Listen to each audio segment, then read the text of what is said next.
Olha, eu acho perfeitamente compreensível muita gente demorar a cair a ficha. Por quê? O que acontece? Né? Vamos tentar aqui desmistificar algumas coisas. Né? O título do livro que eu publiquei, realmente, é o ideal. Eu sempre recomendo para as pessoas que assim, a pessoa comprou o livro, né, e vai ler, saiba, eles são ensaios em sequência, escritos a quente. O que é isso?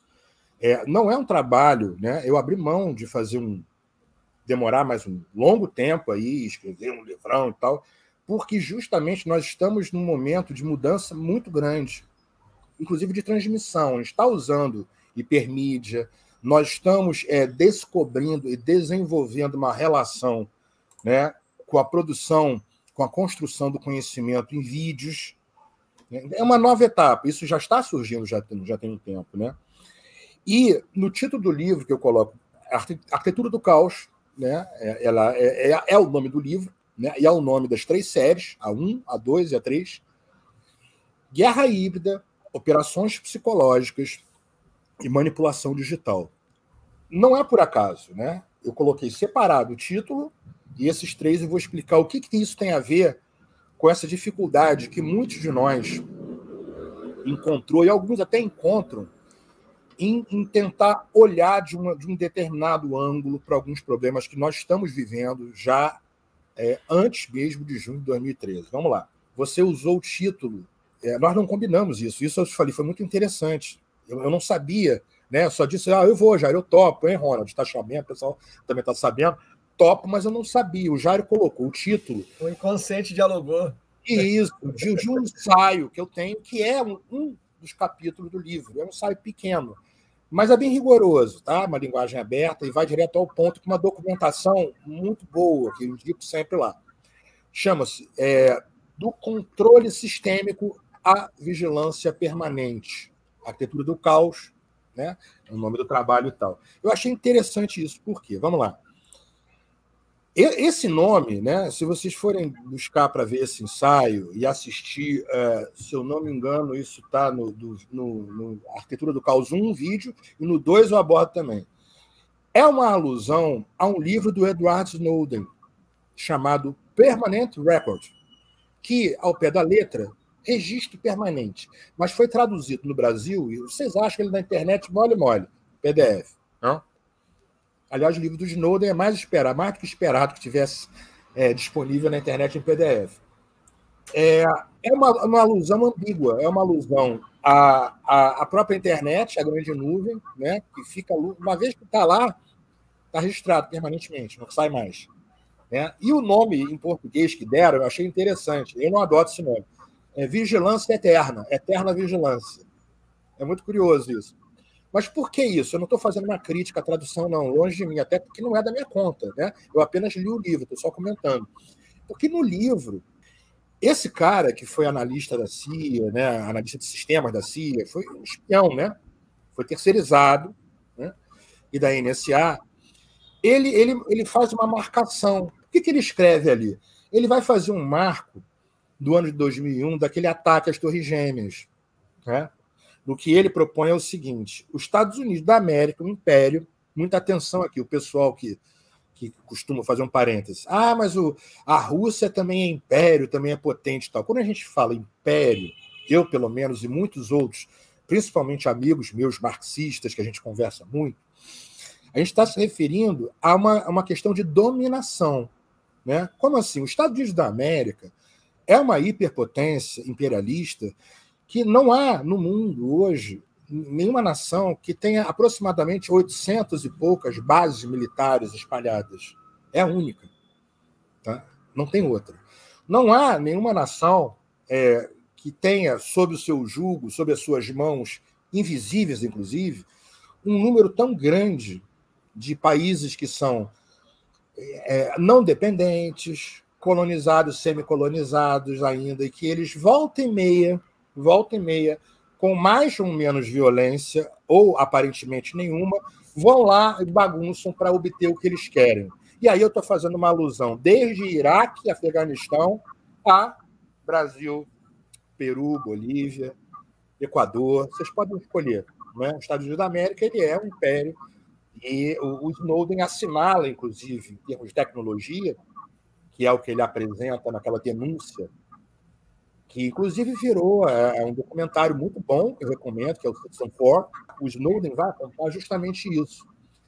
É ali quando começa aquela suposta, aspas, guerra contra o terror, que começa, à medida que vinha essa guerra contra o terror, começa todo um esquema de construção de uma mega vigilância e controle nesse novo campo. Qual é o novo campo que eu falo? É o campo virtual, é o campo da internet hiperveloz, é o campo das plataformas que começam a bombar a partir de 2000, né? Eu vou falar a data, se eu errar aqui vai ser por pouco. O YouTube 2005, Facebook, se eu não me engano, 2004 ou 2006, o WhatsApp, que é um mensageiro potente, 2009, isso tudo vai vindo nesse rastro, né? Que não havia. O Google é anterior um pouco, final da década de 90, mas ele vai se firmar mesmo, né, a partir do século XXI. O Snowden vai dizer que esse foi o grande marco, né?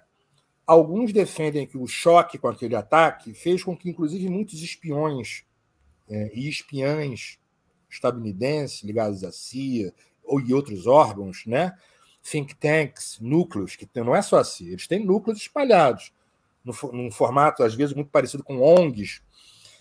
Eles retornam ao trabalho, retornam ao serviço, digamos assim, após aquele ataque.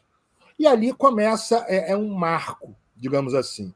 Ou seja, essa apresentação do título que o Jairo deu, e que é o título de um capítulo, que é o título de um ensaio meu, eu estou dizendo o que isso tem a ver com o que você falou de muitas pessoas terem demorado a notar o alcance, né, o poder de arma de guerra que se tornou esses discursos, esses artefatos de linguagem sobre as mentes, tanto individualmente quanto em grupos, na internet. É aí que vai entrar. Porque junta campos que até então não conversavam. Como assim? No livro do Snowden, tá? E eu digo também a parte disso por experiência própria. Quando surge esse território que traz a cada dia uma novidade, né? A velocidade com que as tecnologias digitais de informação e comunicação, isso avança, onde se inclui agora a inteligência artificial e os desdobramentos, é assustador. Eu estou com 56 anos, né? Hoje em dia, para algumas pessoas, ainda é um terreno assim muito novo, que as coisas vão muito devagar. Algoritmo, né? Cookie, os famosos cookiezinhos, a gente visita na navegação um lugar, visita um site de uma loja, de uma empresa, e vai sendo deixado, né, os rastros na nossa máquina, aonde a gente clicou e tal. Isso, para as pessoas entenderem a dinâmica, não é uma coisa de uma hora para outra. Ainda mais pessoas que, às vezes, têm uma formação, né, sólida em outras áreas, mas que, de repente, isso surge como uma interrogação. Mas como que eu não sei isso, né?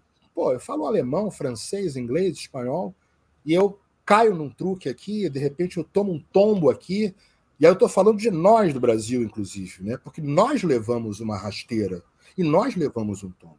O Brasil foi alvo, sim, né? Como assim foi alvo? Então o que houve aqui foi uma guerra híbrida. Eu não entro nesse tipo de debate, porque para mim isso é bobeira e tal. Guerra híbrida, ela não é teoria, entendeu? Quando eu uso essa expressão, eu estou objetivamente apontando algo que só passa mesmo a existir com força na virada do século XXI. Né? Eu tive uma longa conversa com um amigo que eu respeito muito, e eu expliquei para ele esse ponto de vista. O que é o hibridismo em questão? Que há muita confusão, gente, entre guerra psicológica, guerra por engodo, sabotagem econômica, né?